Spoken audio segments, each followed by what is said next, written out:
है, बट करना तो पड़ेगा ना। आप दिल पर हाथ रख के बताएं ना, आप दिल पर हाथ रख के बताएं कि हम ये कह तो रहे हैं कि पार्टनरशिप, अब पार्टनरशिप क्या मोहम्मद शमी करेंगे, पार्टनरशिप क्या सिराज करेंगे? भाई जिन्होंने पार्टनरशिप करनी थी वो सब तो आउट हो गए। और मैंने ये कल भी बात की थी, मैं आज भी कर रहा हूं।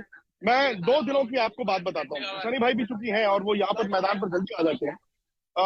वर्ल्ड कप में देखा मैंने, यहाँ पर देखा, पता नहीं मैच से पहले एक दिन ऑप्शनल प्रैक्टिस होती है जिसमें प्लेयर आते नहीं।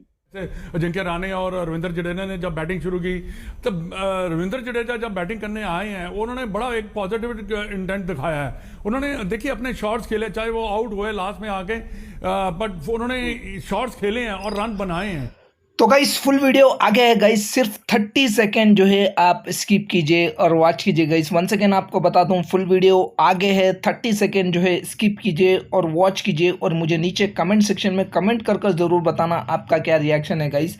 तो विक्रांत गुप्ता सर का reaction on India versus Australia का जो WTC फाइनल मैच चल रहा है डे 2 का, उसको लेकर फुल रिएक्शन वीडियो आगे है। 30 सेकेंड स्किप कीजिए और वॉच कीजिए और मुझे नीचे कमेंट सेक्शन में कमेंट कर ज़रूर करना। तो गाइस पहले वॉच कीजिए गाइस।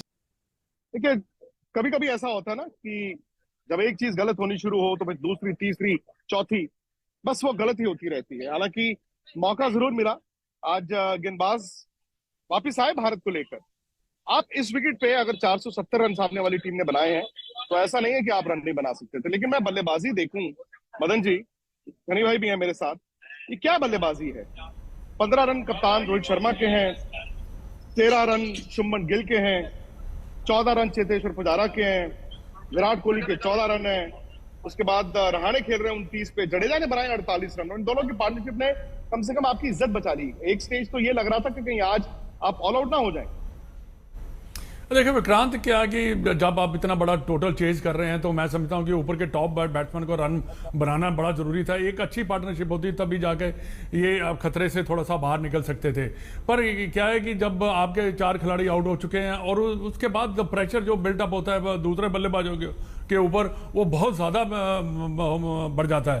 पर एक समय में ऐसी आशा लगी थी कि जैसे अजिंक्य रहाणे और रविंद्र जडेजा ने जब बैटिंग शुरू की, तब रविंद्र जडेजा जब बैटिंग करने आए हैं उन्होंने बड़ा एक पॉजिटिव इंटेंट दिखाया है। उन्होंने देखिए अपने शॉट्स खेले, चाहे वो आउट हुए लास्ट में आके, बट उन्होंने शॉट्स खेले हैं और रन बनाए हैं। तो ये मैं समझता हूं कि अभी तो इंडियन जो बैटिंग है वो स्ट्रगल कर रही है और उनके आगे जो रनों का पहाड़ है वो तो बहुत ज़्यादा है।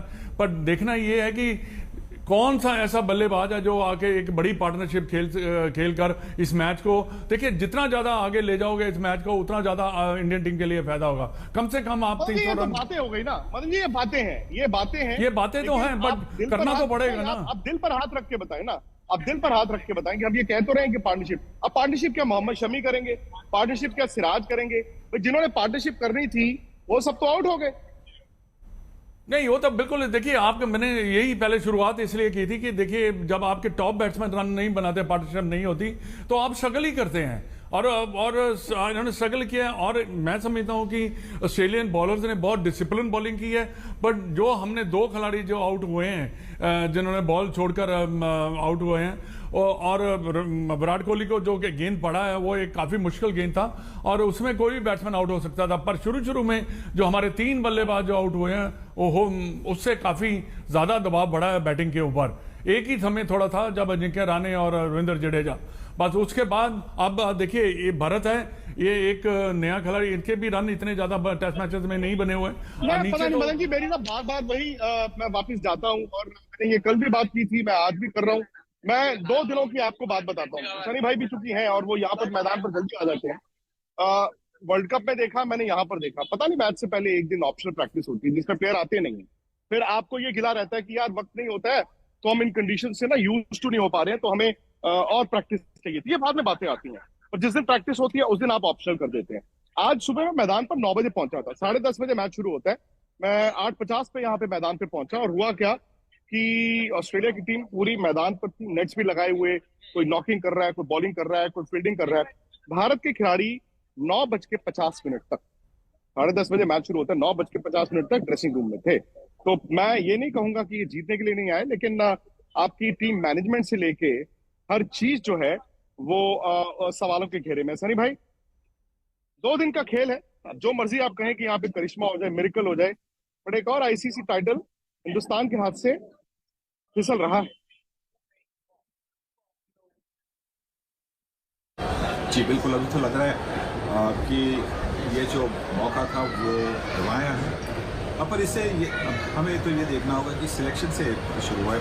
अश्विन को तो लेना चाहिए था। मुझे तो ये समझ में नहीं आता कि जब भी हम इंग्लैंड आते हैं तो अश्विन को के बारे में सोचा ही नहीं जाता। और ऐसा भी नहीं कि हमारा चौथा एक ऐसा कोई खास बॉलर है जो आपके लिए इतनी सारी विकेट लेके देता है। और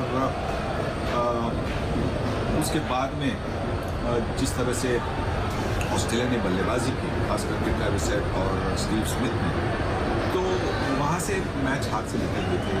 ये भी कहना होगा कि ट्रेविस हेड और स्टीव स्मिथ जब बल्लेबाजी चल रहे थे उन्होंने मौके भी नहीं दिए। ऐसा नहीं कि उन्होंने कैचेस दे दिए और कैचेस हाथ से छूट गए। उन्होंने बहुत अच्छी बल्लेबाजी की, वो भी मैं मानता हूँ। पर जो हमारी सिलेक्शन थी, अगर वो ठीक होती शायद अश्विन कुछ कर लेते, बाएँ हाथ के जो बल्लेबाज है उनको जल्दी आउट कर लेते, तो फिर 470 नहीं पर शायद 250-300 के अंदर हम टीम को आउट कर सकते। भाई पता नहीं, जब ये आएंगे ना आईसीसी नॉकआउट मैच और बड़े मैच आते हैं, तब हमेशा एक तो तंबू में आप ऐसी गलतियां करके आते हैं, फिर मैदान पर गलती होती है। जो आपने अश्विन की बात की, अगेन आज बैटिंग कोलैप्स हुआ है। पता नहीं कल अश्विन खेलते तो क्या होते। हो सकता है अश्विन खेलते तो आप पहले बैटिंग भी कर लेते, लेकिन जो नेथन लायन ने जो रविंद्र जडेजा को आउट किया है, मुझे लगता है कि दूसरे दिन शाम को उस गेंद को देखकर भारत के ड्रेसिंग रूम में जो बड़े बड़े दिग्गज प्लेयर भी और सपोर्ट स्टाफ भी जो तय करते हैं भाई किसको खिलाना है, क्या करना है, वो उनके चेहरे पर शिकन आई होगी, क्योंकि वो गेंद इतना घुमा है, ऐसा लगा जैसे ये मैच वाकई में दिल्ली खेला जा रहा था, ओवल पे नहीं। सनी भाई बैटिंग की, लेकिन एक्सक्यूज क्या है बैटिंग का? एक्सक्यूज क्या है बैटिंग का?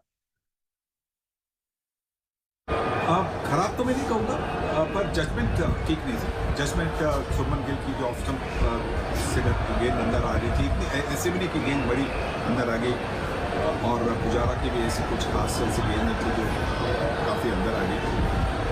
तो मुझे लगता है कि सिर्फ ये होता है कभी कभी दबाव के नीचे, जब आप 400-450 का स्कोर आपने फील्डिंग की, उसके बाद में आप बल्लेबाजी करने जाते थे, थोड़ी सी थकान महसूस होती थी। उसी में मुझे लगता है कि ये दो अच्छे खिलाड़ी आउट हो गए। हाँ जी, पता नहीं, बार बार हम पिच कंडीशंस की बात करते हैं। ये आज देखिए सुबह से धूप निकली हुई है, इसी तरह का मौसम कल भी रहेगा। 318 रन भारत पीछे है। ठीक है, उम्मीद तो हम कहते रहेंगे, लेकिन क्या वाकई में कुछ ऐसा आपको उम्मीद की किरण दिखती है जहां आप ये कहें कि भारत मैच में वापस आ सकता है? मदन जी, अब वापसी बड़ी मुश्किल है, क्योंकि देखिए आपने तो पहले दिन ही जब 327 रन बनवा दिए थे 3 खिलाड़ी आउट होने पर, तभी से हम बैकफुट पे आ चुके थे। पर अब वापसी बहुत मुश्किल है, क्योंकि अब देखना ये है कि आप कितने रन बनाते हैं, और दूसरी टीम को जब आप ऑस्ट्रेलिया जब बैटिंग करने आएगा आप उनको कितनी जल्दी आउट करते हैं, यही एक रास्ता है। और तो कोई रास्ता दिखाई नहीं देता मुझे, क्योंकि जो आपने प्रोफेशनलिज्म की बात की, जो उनका ऑस्ट्रेलियन का नेट लगा, कोई फील्डिंग कर रहा है, कोई बैटिंग कर रहा है, ये एक प्रोफेशनल अप्रोच होती है गेम की, वो जो ऑस्ट्रेलिया करती है। तो ये उनके इंटेंट भी बड़ा अच्छा दिखाई दे रहा है। जब वो बॉलिंग करने भी आए तब भी ऐसा लग रहा था कि उन्होंने एक डिसिप्लिन बॉलिंग की है इस इनिंग में, तभी उन्होंने 5 खिलाड़ी आउट किया। बाकी ये बात बिल्कुल सही है आपकी, जो ड्रेसिंग रूम में उनके चेहरे पे शकन जरूर आई होगी जब उन्होंने देखा होगा नेथन लायन है, रविंद्र जडेजा जो कि सेट बैट्समैन थे, जो कि स्पिनर को अच्छा खेलते हैं, उनको आउट किया। दिक्कत यही है ना कि मदन, जब चिड़िया चुग गई खेत तब हो क्या पछताओ। 2 दिन का खेल हो चुका है, पता नहीं तीसरा दिन क्या लेकर आता है। लेकिन अगर आप बहुत बड़े ऑप्टिमिस्टिक फैन भी हैं तो बहुत बड़ा करिश्मा ही हो जाए भाई साहब तो कुछ हो। खैर फिलहाल इस बुलेटिन में इतना ही, कल दोपहर। तो guys thank you very much video देखने के लिए गाइस। तो इसी तमाम वीडियोस और अपडेट जो है मैं इस यूट्यूब चैनल पे लेके आते रहता हूँ गाइस। आई होप कि हमारे आप इस यूट्यूब चैनल को सब्सक्राइब करेंगे और साथ में नोटिफिकेशन की जो बेल है गाइस उसको ज़रूर ऑन करेंगे गाइस। नोटिफिकेशन की बेल ज़रूर ऑन कीजिए और वीडियो को ज़रूर शेयर कीजिए guys. Thank you very much.